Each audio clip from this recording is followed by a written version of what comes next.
تبارك الذي نزل الفرقان على عبده ليكون للعالمين نذيرا۔ السلام علیکم ورحمۃ اللہ وبرکاتہ۔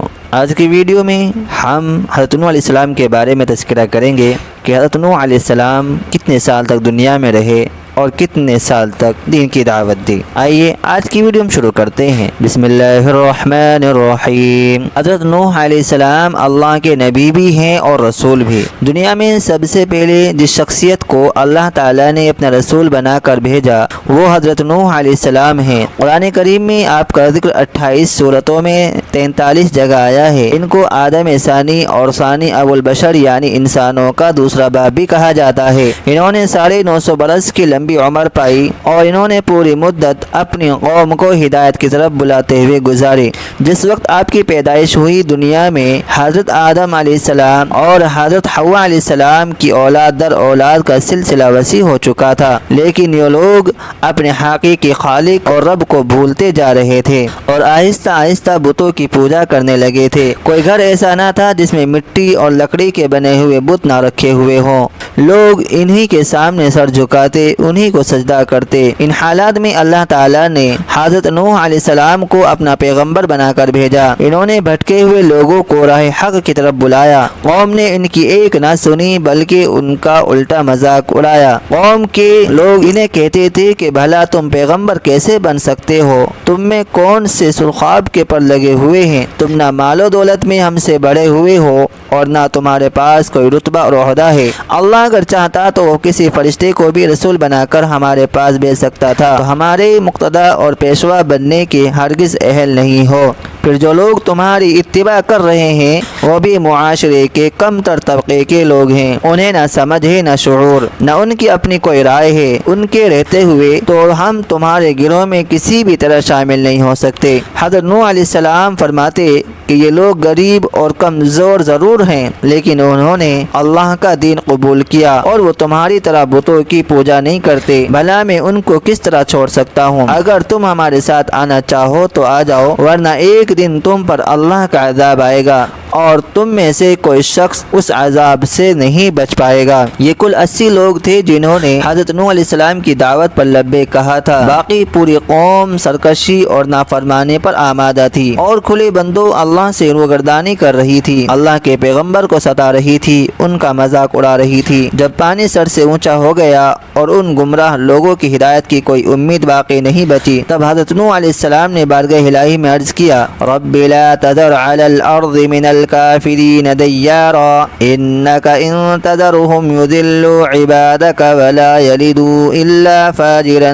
کفارا۔ اے پروردگار تو کافروں میں سے کسی کو بھی زمین پر باقی نہ چھوڑ، اگر تو نے ان کو یوں ہی چھوڑ دیا تو یہ تیرے بندوں کو بھی گمراہ کریں گے اور ان کی نسل بھی انہی کی طرح نافرمان پیدا ہوگی۔ اللہ تعالیٰ نے حضرت نوح علیہ السلام کی دعا قبول فرمائی۔ ویسے بھی قوم کے نافرمان لوگ حضرت نوح علیہ السلام سے کہا کرتے تھے کہ اپنے رب سے کہہ کر عذاب لے آؤ۔ حضرت نوح علیہ السلام جواب میں فرماتے، قال انما یأتیکم بہ اللہ ان شاء وما انتم بمعجزین۔ بلا شبہ اللہ چاہے گا تو وہ عذاب بھی لے آئے گا، تم اس کو تھکا دینے والے نہیں ہو۔ جب ان کے دلوں پر مہر لگ چکی اور یہ بات طے ہو گئی کہ اب ان 80 لوگوں کے علاوہ کوئی ہدایت پانے والا اور پیغمبر کی دعوت قبول کرنے والا نہیں ہے، تب اللہ رب العزت نے اپنے پیغمبر کو حکم دیا کہ تم ایک کشتی تیار کرو۔ تعمیل حکم میں حضرت نوح علیہ السلام کشتی بنانے میں لگ گئے۔ قوم کے بدبخت لوگ ان کو کشتی بناتے ہوئے دیکھتے اور ہنستے ہوئے گزر جاتے۔ بعض بدباطن لوگ تو سرعام ان کا مذاق بھی اڑاتے۔ کوئی کہتا، اچھا تو ہم پر عذاب آنے والا ہے، آپ اس کشتی پر بیٹھ کر محفوظ رہیں گے اور ہم غرق ہو جائیں گے۔ کوئی کشتی سازی کے اس عمل کو احمقانہ خیال تصور کرتا۔ ادھر سمندر سے اٹھنے والے بادل اور زمین سے ابلنے والے چشمے حکم الہی کے منتظر تھے کہ کب اللہ کا حکم ہو اور وہ کب اس دنیا کو جل تھل کرے، یہاں تک کہ کوئی بستی کوئی گھر ایسا باقی نہ بچے جو اس میں غرق نہ ہو جائے۔ جب کشتی تیار ہو گئی تو حکم ہوا کہ اپنے اہل کو ساتھ لے کر اور 80 افراد کے اس مختصر قافلے کے ساتھ جو آپ کی دعوت قبول کر چکے ہیں اس کشتی پر سوار ہو جاؤ۔ جب یہ لوگ کشتی پر سوار ہو گئے تو آسمان کو حکم ہوا کہ وہ پانی برسا دے اور زمین کو حکم ہوا کہ وہ ابل پڑے۔ اس طرح دیکھتے ہی دیکھتے حد نظر تک پانی ہی پانی پھیل گیا۔ حضرت نوح علیہ السلام کا ایک بیٹا جو آپ کے دین پر نہیں تھا کشتی پر سوار نہیں ہوا۔ شفقت کی وجہ سے حضرت نوح علیہ السلام چاہتے تھے کہ وہ بھی کشتی میں آ جائے۔ وہ پانی میں ڈوبنے لگا تو حضرت نوح علیہ السلام نے اسے آواز بھی دی کہ اب بھی آ جاؤ تاکہ خدا کے عذاب سے محفوظ رہ سکو۔ اس نے تکبر سے جواب دیا تم لوگ جاؤ میں کسی پہاڑ پر چڑھ کر اپنی جان بچا لوں گا۔ اس سے مایوس ہو کر انہوں نے انتہائی لجاجت اور عاجزی کے ساتھ بارگاہ الہی میں عرض کیا کہ آپ نے میرے اہل و عیال کی سلامتی کا وعدہ فرمایا تھا، میرا بیٹا ڈوبنے والا ہے، میرا بیٹا میرے اہل میں سے ہے اور تیرا وعدہ سچا ہے۔ جواب آیا قال یا نوح انه ليس من اهلك انه عمل غیر صالح ولا تسألنی ما ليس لك به علم۔ نوح یہ تیرے اہل و عیال میں سے نہیں، یہ تو بدعمل شخص ہے، جس چیز کا تجھے علم نہ ہو اس کا سوال مجھ سے مت کرنا۔ تب حضرت نوح علیہ السلام اللہ کے فیصلے پر راضی ہو گئے، کشتی روانہ ہوئی اور جودی پہاڑ پر جا کر ٹھہر گئی۔ قرآن کریم میں ہے وَقُضِيَ الْأَمْرُ وَاسْتَوَتْ عَلَى الْجُودِيِّ وَقِيلَ بُعْدًا لِلْقَوْمِ الظَّالِمِينَ۔ اور حکم پورا ہوا اور کشتی جودی پہاڑ پر جا کر ٹھہر گئی اور اعلان کر دیا گیا کہ قوم ظالمین کے لیے ہلاکت ہے۔ جودی پہاڑ